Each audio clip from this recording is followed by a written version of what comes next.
Hey pilots, Captain 107 here, and today we're tackling one of the most misunderstood rules in the entire Part 107 world. Remote ID. Some of you have heard that if you don't have remote ID, they ground you on the spot. That's not entirely wrong, so let's break it down so nobody in the squad gets caught off guard.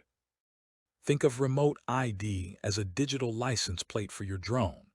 Just like a car has a plate so people know whose vehicle is on the road, remote ID broadcasts information about your drone while it's flying. So what kind of information are we talking about? Your drone broadcasts its identification number, its location and altitude, its speed, and the location of the control station or the takeoff point. Anyone nearby with the right app can pick up that signal.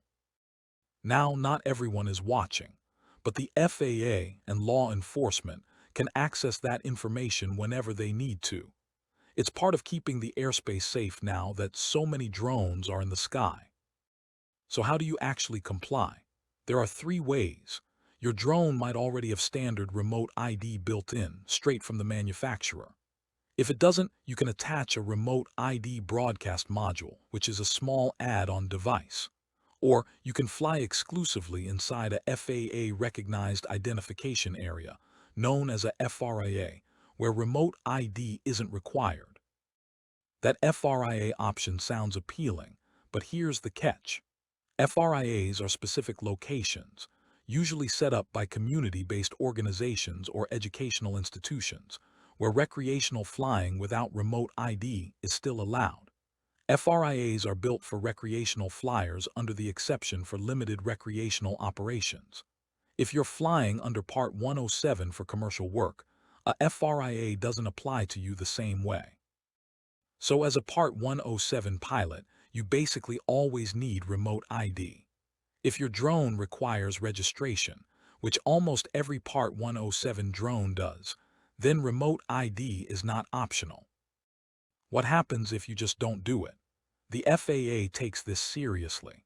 Flying without required remote ID can result in fines, suspension of your certificate, or even losing your ability to fly commercially altogether.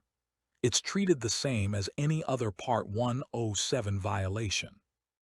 That might sound like a big deal for something so small, and it is, because the whole point of remote ID is safety and accountability. As more drones fill the skies, from delivery services to inspections to content creators like us, the FAA needs a reliable way to know who's up there. So here's the bottom line. Check your drone's manual to see if standard remote ID is built in. If it's not, get yourself a broadcast module and make sure it's active before every flight. Don't rely on a FRIA if you're flying commercial. And always keep your firmware updated because remote ID compliance can depend on it. No plate, no flight. Fly smart, stay legal, and we'll see you in the next briefing.